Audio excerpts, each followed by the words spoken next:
এখানে কি লিখেছেন এটা 1 গ্রামে না, জালসাটা আপনি কি উপলক্ষে দিয়েছেন? জালসাটা কি উপলক্ষে দিয়েছেন? জালসা করার জন্য। এই জালসাটা আপনি দিয়েছেন মসজিদের উন্নতি করতে। তাহলে যে চাল ডালগুলো উঠলো মানুষকে খাওয়া দাওয়া করালেন, খাওয়া দাওয়া করে যেগুলো সব বেঁচে গেল ওগুলো সব মসজিদে লাগিয়ে দিতে হবে। অন্য গ্রামে আপনি দিচ্ছেন, যেমন আপনার জালসা তুলেছেন অন্য গ্রামের আপনি নিজের বাড়ি থেকে দেন, বুঝতে পারছেন? হ্যাঁ, জালসা দেবেন না। যাই হোক বিরাদর ইসলাম, আর দুই একটি মাসলা আপনাদের সম্মুখে বলি। অবস্থা খুব ভালো নেই বাবা, আপনারা হয়তো বুঝতে পারছেন। জ্বর, সর্দি, কাশি, বিভিন্ন রকমের মানে অসুখ ঠান্ডা লাগা নিয়ে তবুও প্রোগ্রাম নেওয়া হয়েছে, তো আসতেই তো হবে না, কি বলেন? তাহলে আপনারা বলতে তো পারবেন না যে চিটারি করে জাহাঙ্গীর আলম চলে গেছে। যাক, আল্লাহ পাক কবুল করুক, সকলে পড়েন আল্লাহুম্মা আমিন। বিরাদর ইসলাম, আমি আর দুই একটি মাসলা বলে দিই, আমি বক্তব্য শেষ করে দেব। মাসআলা হচ্ছে যে লাইলাতুল বারাত। লাইলাতুল বারাত মানে শাবান মাসের 15 তারিখ, যাকে আমরা ফারসিতে বলি শবে বারাত। কি বলি? শবে বারাত। শব মানে হচ্ছে রাত, লাইলাতুল বারাত, লাইল মানে হচ্ছে রাত, বারাত মানে হচ্ছে মুক্তি, অর্থাৎ লাইলাতুল বারাত মানে মুক্তির রজনী, মুক্তির রজনী। তো এই 15 শাবানের রাত্রিকে মুক্তির রজনী বলা যাবে কি যাবে না? সর্বপ্রথম মনে রাখতে হবে যে অসংখ্য ইমামগণ এই রাত্রিকে লাইলাতুল বারাত বলেছেন, মুক্তির রজনী আর নাম রেখেছেন, বলেন সুবহানাল্লাহ। অসংখ্য ইমাম, শাফি, অনেক ইমাম রয়েছে। কেন মুক্তির রজনী বলা হয়? একটি হাদিস শুনেন। ইমাম তাবরানী মুআজামুল কাবীরের মধ্যে লিখেছেন, ইমাম হাইসামি মাজমাউ যাওয়াইদের মধ্যে লিখে হাদিসটিকে সহিহ বলেছেন, বিশুদ্ধ বলেছেন। হাদিসটি কি? দয়ার নবী, মায়ার নবী সাল্লাল্লাহু আলাইহি ওয়াসাল্লাম বলেন, কি বলেন? যে 15 শাবানের রাত্রিতে 14 তারিখ চলে যাওয়ার পরে যেই রাত্রিতে আসে 15 তারিখ পরে, ওই রাত্রিতে নবী করিম সাল্লাল্লাহু আলাইহি ওয়াসাল্লাম বলেন, মহান রব্বুল আলামিন নিজের সৃষ্টির প্রতি দৃষ্টিপাত করেন এবং নিজের বান্দাদের মধ্যে হিংসাকারী এবং শিরককারী ব্যক্তি ব্যতীত আল্লাহ নিজের বান্দার সমস্ত গুনাহ ক্ষমা করে দেয়। জোরে বলেন সুবহানাল্লাহ। আরেকটু জোরে হবে না সুবহানাল্লাহ? তো এই রাত্রিতে বান্দার পাহাড় সমতুল্য গুনাহ maaf করা হয়, ক্ষমা করা হয়। তার কারণে ফুকাহায়ে কেরাম, মুহাদ্দিসিনে কেরাম এই রাত্রির নাম দিয়েছেন কি? লাইলাতুল বারাত। জোরে বলতে হবে সুবহানাল্লাহ। কি নাম ভাই? মিন্টু শেখ, এখানে বাড়ি? 500 টাকা দিয়েছেন, আল্লাহ কবুল করুন। এই রাতের নাম কি দিয়েছেন শবে বারাতে? লাইলাতুল বারাত। শবে বারাত যদি আরবিতে বলেন লাইলাতুল বারাত, ফারসিতে বলেন শবে বারাত, বাংলাতে বলেন মুক্তির রজনী। জোরে বলেন সুবহানাল্লাহ। এখন প্রশ্ন হচ্ছে, এই রাত্রিতে দিনের বেলা রোজা রাখা যাবে কিনা? রাত্রি বেলা ইবাদত করা যাবে কিনা? শুনবেন, মাসলাটা বলে দেব। এখন কিছু সমাজের লোক বেরিয়েছে, শবে বারাতে যদি কোন মুসলমান মা বোনেরা রোজা রেখে নেয়, মাইকে এলান করে রোজা ভেঙে দেয় হারাম। শবে বারাতের রোজাকে যে হারাম বলবে, এ পাগলা জাহান্নামের কুকুর ছাড়া কিছু হতে পারে না। জাহান্নামের কুকুর দেখতে চান তো ওই লোককে দেখবে যে বলছে শবে বারাতের রোজা হারাম। তুই রাখবি না আলাদা ব্যাপার, নফল রোজা কেউ না রাখলে গুনাহ আছে, জি রাখবে না আলাদা ব্যাপার, কিন্তু হারাম বললে কি হবে? জাহান্নামে যেতে হবে কি হবে না? গুনাহ হবে কি হবে না? শুনে, যেই ব্যক্তি শবে বারাত রোজাকে হারাম বলে সে মহাপাপী ব্যক্তি। একজন ব্যক্তি আমাকে ফোন করেছিল, ফোন করে বলছে, হুজুর আমি একজন আহলে হাদিস মতের লোক, আপনার কাছে আমার একটি সওয়াল, শবে বারাতের রোজা রাখা তো নাজায়েজ এবং হারাম, তাহলে আপনারা এই রোজা রাখাতে জোর কেন দিচ্ছেন? তো আমি ওকে একটাই কথা উত্তর দিয়েছিলাম যে আহলে হাদিসদের ফতোয়ার কিতাব হচ্ছে ফাতাওয়া আহলে হাদিস, দ্বিতীয় খণ্ড 256 পৃষ্ঠা, পাকিস্তান লাহোর থেকে ছাপা হয়েছে। আহলে হাদিসদের মুহাদ্দিস, যাকে মুহাদ্দিসের রূপনী বলা হয়, তিনি ফাতাওয়া আহলে হাদিস কিতাবের মধ্যে দ্বিতীয় খণ্ড 256 পৃষ্ঠার মধ্যে লেখা আছে যে শবে বারাতের দিনে রোজা রাখা মুস্তাহাব আমল, নেকির কাজ, সওয়াবের কাজ। জোরে বলেন সুবহানাল্লাহ। তাহলে আপনার আব্বা মুহাদ্দিস বলছেন নেকি আর আপনি বলছেন গুনাহ, তো আপনাদের মধ্যে কোনটা মৌলবীর মানব? আপনাদের মুহাদ্দিস ঠিক বলছেন, আপনি ঠিক বলছেন, কোনটা মানবো? যদি বলেন সে বেঠিক বলেছে, তাহলে ফাতাওয়া আহলে হাদিসকে আগুন লাগিয়ে দাও না, কি বলেন? মিথ্যা কেন লাগানো? তো আগে নিজের বাপের কিতাব পড়ো, তারপর ফতোয়া দিও। গাঁজা খেয়ে অন্ধ মুকাল্লিদ হয়ে না। উঠান ইবনে মাজাহ শরীফ, রাসূল পাক বলছেন অর্ধেক শাবানের দিনের বেলা নবী পাক বলছেন কুমু লাইলাহা, রাত্রিতে ইবাদত করো, সুমু নাহারাহা, দিনের বেলা তোমরা রোজা রাখো। জোরে বলতে হবে সুবহানাল্লাহ। নবী বলছেন দিনে রোজা রাখো, রাত্রিতে ইবাদত করো। মাওয়াহিবুল্লাহ দুনিয়ার মধ্যে সহিহ হাদিস ইমাম কাস্তালানী উল্লেখ করেছেন, আমার নবী ওই রাত্রিতে লম্বা লম্বা সিজদা করতেন। মা আয়েশা দেখে মনে করতেন হয়তো নবী ইন্তিকাল করেছেন, এত লম্বা সিজদা করে আল্লাহর নবী ইবাদত করেছেন। তার কারণে আহলে হাদিস ভাইদের ইমাম ইবনে তাইমিয়া নিজের কিতাব মাজমুআ ফাতাওয়ার মধ্যে লিখেছেন যে মসজিদে উপস্থিত হয়ে একা একা ইবাদত করা শাবে বারাতের রাত্রিতে এটা বৈধ এবং উত্তম কাজ। জোরে বলেন সুবহানাল্লাহ। তোমাদের কিতাবের মধ্যে লেখা আছে, পড়বে তুমি তো কিতাবে কিছু মুখে কিছু। একটি কথা মনে রাখবেন, শাবে বারাতের রোজা হারাম। রাত্রিতে জেগে যে ইবাদত করবে বেশি রাত্রি কারণে বেশি নাকি বলেন নাউজুবিল্লাহ। এই মৌলবীর জন্ম মনে হয় বেশি, নাহলে ওকে মসজিদের সাথে ওই নাপাক জিনিসকে তুলনা দেয় বাবা।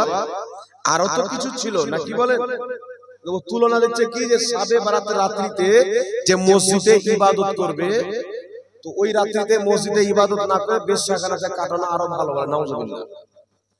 আর ওই আহলে হাদিসদের ইমাম ইবনে তাইমিয়া মাজমুআ ফাতাওয়াতে ইক্তিদাউল সিরাতুল মুস্তাকিমের মধ্যে লিখছে যে ওই রাত্রি জেগে মসজিদে ইবাদত করা জায়েজ, বরং আফজাল আমল, উত্তম আমল।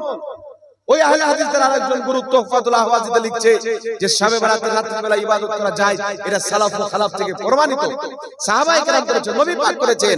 আর এ বলছে বেশ্যাখানাতে রাত্রি কারণে বেশি উত্তম, তাহলে ওর বাপ পড়েনি? ইবনে তাইমিয়া বিনা পড়াতে ফতোয়া দিয়েছে, তো তোমার বাপ দাদা লিখছে যায়, আর আজকে তুমি বলছো না যায়, তাহলে তোমার বাপ দাদাকে সঠিক মানবো না তোমাকে সঠিক মানবো? একে বলে কি দুই মুখী, কিতাবে কিছু মুখে কিছু, এই ধরনের ব্যক্তিকে বলা হয় মুনাফিক। তাই আমি চ্যালেঞ্জ করে গেলাম, শাবে বারাতের দিনের বেলা রোজা রাখাকে কোন মায়ের লাল হারাম প্রমাণ করতে যদি পারে 5 লক্ষ টাকা পুরস্কার দেওয়া হবে। শাবে বারাতের দিনের বেলা রোজা রাখা কেউ যদি হারাম প্রমাণ করতে পারে 5 লক্ষ টাকার চ্যালেঞ্জ দিয়ে গেলাম। শাবে বারাতের রাত্রি জেগে ইবাদত করা কেউ যদি হারাম প্রমাণ করতে পারে 5 লক্ষ টাকা পুরস্কার দেব। আমি নবীর হাদিস দ্বারা যদি প্রমাণ করতে পারি, তোমাদের কিতাব থেকে দেখা দিতে পারি, না টাকা লাগবে না পয়সা লাগবে, বাস তওবা করে হেদায়েত প্রাপ্ত দলে চলে এসো, বাতিল মাযহাবকে ত্যাগ করে দাও, এটাই তোমার জন্য ভালো হবে। জোরে বলো সুবহানাল্লাহ। আমাদের উদ্দেশ্য হচ্ছে মানুষ যেন হকটাকে মেনে নেয়। তার কারণে শাবে বারাতে দিনের বেলা রোজা রাখবেন, রাত্রিতে ইবাদত করবেন, কোন মায়ের লাল জন্ম হয়নি একা হারাম প্রমাণ করবে। একটা ভেড়া বেরিয়েছিল আপনার কলকাতা, এই ভেড়া বলছে যে শাবে বারাতকে কেন্দ্র করে একটা রোজা রাখলি জাহান্নাম যাওয়ার জন্য যথেষ্ট। মনে হচ্ছে জাহান্নাম ওর বাপ বানাচ্ছে, বুঝতে পারছেন? ভাও এমন দেখবেন যে জাহান্নাম ওর বাপের জমি, যাকে যাবে একটু জাহান্নামে একটু জান্নাতে। এরা বলে নবী জান্নাত দিতে পারে না, আর এ বেটার টিকিট বাড়ছে জাহান্নামে।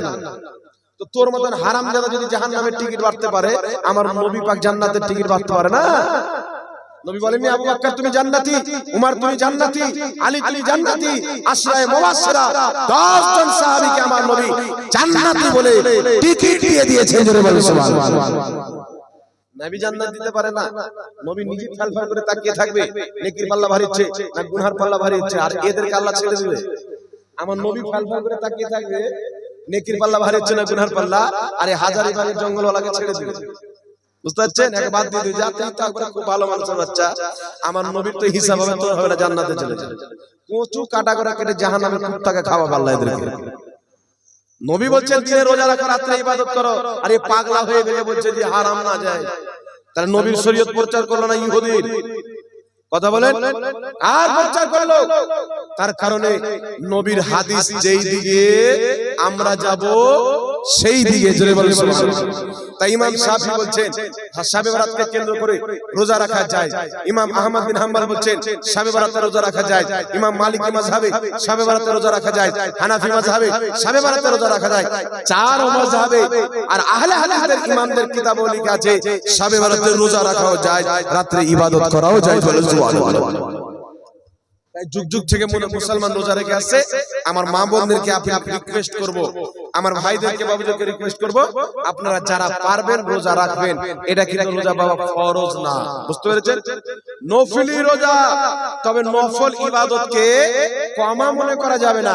একটি হাদিস শুনিয়ে দিই, রাসূল পাক বলছেন কিয়ামতের ময়দানে আল্লাহ তাবারাক ওয়া তাআলা বান্দার প্রথম নামাজের হিসাব নিতে বলবেন। ফেরেশতারা হিসাব নিয়ে বলবে, আল্লাহ এর ফরজের মধ্যে ঘাটতি আছে, যোহর পড়েনি, আসর পড়েনি, মাগরিব পড়েনি, কোনদিন ইশা পড়েনি, কোনদিন ফজর পড়েনি। আল্লাহ বলছেন, শুনো, ফরজে যদি ঘাটতি থাকে তাহলে তার নফল চেক করো। তার নফল যদি থাকে তাহলে নফল ইবাদতগুলি নিয়ে ফরজগুলি পূর্ণ করে দাও। জোরে বলতে হবে সুবহানাল্লাহ। আর আল্লাহ বলেছেন, ফরজ ইবাদত ছাড়া, আল্লাহর নফল ইবাদত ছাড়া আল্লাহর ওলি হওয়া যায় না, আল্লাহর মারিফাত পাওয়া যায় না, আল্লাহর হাকিকত বোঝা যায় না। মহান রব্বুল আলামিনকে নফলি ইবাদত ছাড়া খুশি করা যায় না। জোরে বলতে হবে সুবহানাল্লাহ। তার কারণ নফলি ইবাদতকে কম মনে করা যাবে। বাচপানে আমাদের উপরে রোজা ফরজ হয়েছে বাবা 9 বছর বয়সে, কি বলে? আর আমরা রোজা রাখতে কখন লেগেছি? 14-15 বছর বয়সে। তাহলে কিছু রোজা ছুটেছে কি ছুটেনি? যেটা বলে আদায় করতে পারলাম না, মনে নাই, মওতের গ্যারান্টি নেই, মরে গেলাম। এই শাবে বারাতের রোজা, রজবের রোজা, এই রোজাগুলো দিয়ে আপনার ওই রোজাগুলো ভরা হবে বলেন। মেরাজের রোজাও আমরা রাখি না, কি বলেন? মেরাজের রোজাও রাখবেন। শোয়েবুল ইমানে ইমাম বাইহাকি হাসান সনদে হাদিস নিয়েছেন, নবী পাক সাল্লাল্লাহু আলাইহি ওয়াসাল্লাম বলেছেন, মেরাজের রাত্রির রোজা যারা রাখবে আল্লাহ তাদেরকে প্রচুর নেকি দান করবে বলেন। যাই হোক বিরাদ ইসলাম, অনেক আলোচনা করলাম, হায়াত বাকি তো মোলাকাত বাকি। সকলে দোয়া করবেন, আল্লাহ পাক আপনাদেরকে ভালো রাখুক, আমাদেরকেও ভালো রাখুক। সকলে বলেন আল্লাহুম্মা আমিন। সকলের উপস্থিতিকে কবুল করুক। উঠেন আমরা সালাত ও সালাম পড়ি। ইয়া নবী সালামু আলাইকা ইয়া রাসূল, ইয়া রাসূল সালামু আলাইকা, ইয়া হাবিব সালামু আলাইকা, সালাওয়াতুল্লাহ আলাইকা। এ শাহে মদিনা, রাহতে কলব सीना, बुलवाइए हमको मदीना, दिखलाइए प्यारा मदीना। या नबी सलाम अलैका, या रसूल सलाम अलैका, या हबीब सलाम अलैका, सलावतुल्लाह अलैका। হাসরের কঠিন দিনে রাখিয়েন আমাদেরকে স্মরণে, ডাকিয়েন নবী উম্মতি বলে, রাখিয়েন রহমতের চাদর তলে। ইয়া নবী সালামু আলাইকা, ইয়া রাসূল সালামু আলাইকা, ইয়া হাবিব সালামু আলাইকা, সালাওয়াতুল্লাহ আলাইকা। الصلاة والسلام عليك يا رسول الله، الصلاة والسلام عليك يا نبي الله، الصلاة والسلام عليك يا نور من نور الله، بلغ العلا بكماله، كشف الدجى بجماله، حسن جميع خصاله، صلوا عليه وآله اللهم صل على سيدنا وشفينا نبينا حبيبنا مولانا محمد بارك وسلم، صلاة وسلام عليك يا رسول الله صلى الله تعالى عليه وسلم. يا الله يا رحمن يا كريم يا غفار يا رب العالمين. বান্দা নওয়াজাকার সাজা রহমান রহিম মাওলা, আমরা যারা রাত্রি জেগে তোমার পবিত্র মাহফিলে আমরা উপস্থিত হয়েছি মাওলা, আল্লাহ পবিত্র কোরআন ও সুন্নাহর আলোতে যা কিছু আলোচনা করা হয়েছে তোমার পাক দরবারে কবুল ও মঞ্জুর করে নাও। ইয়া রাব্বাল আলামিন, যারা এই রাত্রি জেগে গভীর রাত্রিতে তোমার দরবারে দুইখানা হাত তুলেছেন মাওলা, সকলের জীবনের জানা অজানা ছোট বড় গোপনীয় প্রকাশ্য সমস্ত গুনাহ খাতা maaf করে সকলকে নিষ্পাপ করে দাও ইয়া রাব্বাল আলামিন। জানি না কে বাবা হারা কে মা হারা, দাদা দাদি নানা নানি ভাই ব্রাদার আত্মীয় স্বজন শ্বশুর শাশুড়িকে হারিয়ে